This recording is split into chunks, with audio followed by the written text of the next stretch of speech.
Joining me right now is the president of the Committee for a Responsible Federal Budget, Maya MacGuineas. Maya, it's great to see you today. Thanks so much for being here.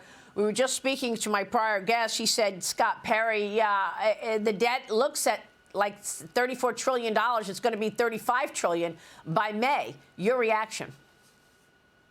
Absolutely. We are on the wrong trajectory. Just last week, the Congressional Budget Office came out with a new report showing that we are headed towards record spending levels, record deficit levels, record debt levels, record interest payments. The list goes on and on. We are on a terrible trajectory in terms of our fiscal finances. But I will say that the Fiscal Responsibility Act that was just signed into place was the biggest piece of deficit reduction legislation that we've seen in over a decade.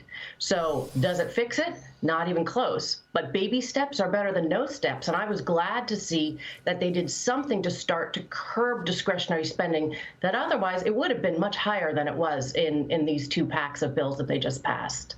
Maya, how do we get out of this debt that we are facing with the interest on the debt alone costing upwards of $1 trillion? The White House announced $5.5 trillion of new and higher taxes in President Biden's massive $7.3 trillion budget. Is that the only way to get out of here? Higher taxes, as well as stopping this spending? Progressive policy group American Prospect attacked the Committee for Responsible Budget's analysis of Biden's massive budget. They claim your criticism is bad faith. You want to cut Social Security, Maya. Your response to that and the response to getting out of this debt? Yeah, such is the life of being a bipartisan organization in Washington, right? We're always getting hit by all sides because they don't like that our focus isn't on either political agenda. It is about how you reduce the debt. And there are three basic ways you do that. You raise taxes, which the Biden budget does a lot. You cut spending, which the Biden budget doesn't do, and you grow the economy, which is something that we need to look at in all the policies that we're focusing on. But the problem with the Biden budget is it raised taxes a lot, and then it turns around and it spends a lot of new money. Right now, the economy is in dire need of some fiscal responsibility, right? We have strong enough growth that we can accommodate. This is the moment where we should be looking at how to bring the debt down, not cutting taxes, not raising spending. I know that's what everybody wants, but the real area, and Maria, you have known this for as long as anybody, we are ignoring the entitlement programs. The other thing that we saw in the Congressional Budget Report is that both Social Security and Medicare are headed towards insolvency. We have two frontrunners for president who are promising not to fix those programs. Actually, I'm sorry, that's not fair. The Biden budget does talk about Medicare, and so it makes some real starts there. On Social Security, nobody has a plan to fix Social Security. And if we do nothing, we're going to have across-the-board benefit cuts that are very large and hurt everybody in that program. That's what we need to think about, how to fix these two big entitlement programs that, along with interest on the debt, are growing all the spending and the growth in the budget. Yeah, and everybody knows that those are the areas that must be a priority, and yet nobody wants to touch them, certainly not during an election year.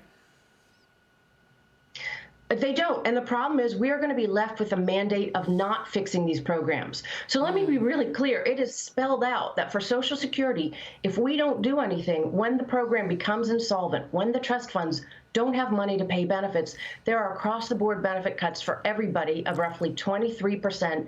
That's whether you depend on Social Security for every dime of your retirement or whether you're well off and you really don't need it. So it's basically Congress saying, we're not going to figure out the right way to fix this program. We're going to ignore it and let these defaults happen.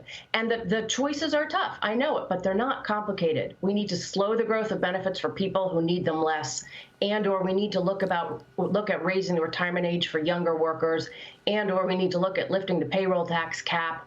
We probably need to do all of these because we've waited so long, but doing nothing is the worst policy out there. And I was really, really disappointed that the president's budget left this out completely. You have to, if you're going to be the president in the next 4 years, have a plan to fix Social Security. It's leaving everybody who counts on the program, including younger workers who are going to be moving towards retirement, incredibly vulnerable, not to know what they can count on, but to know that the default is big benefit cuts. Yeah. So good politics, but terrible policy. That's great point. Great analysis. Treasury Secretary Janet Yellen admitted President Biden does not have a plan to prevent the Social Security Retirement Fund from running out of money. She said so this week. Watch.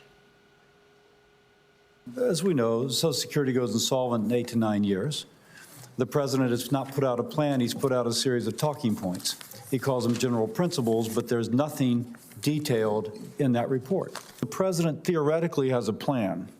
And if I'm rubbing my forehead, it's just because it seems worse than I thought. The president doesn't have a plan. He has principles. Doesn't have a plan, just principles, Maya.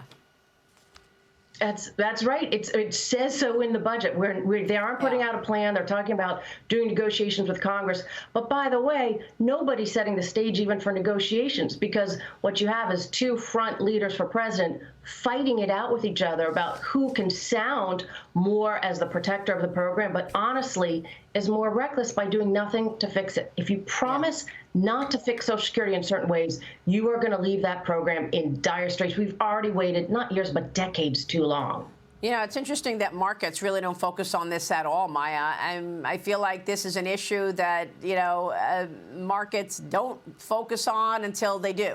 And then you can have a very sharp reaction. Your thoughts on why, stock investors, bond investors just sort of look through these numbers?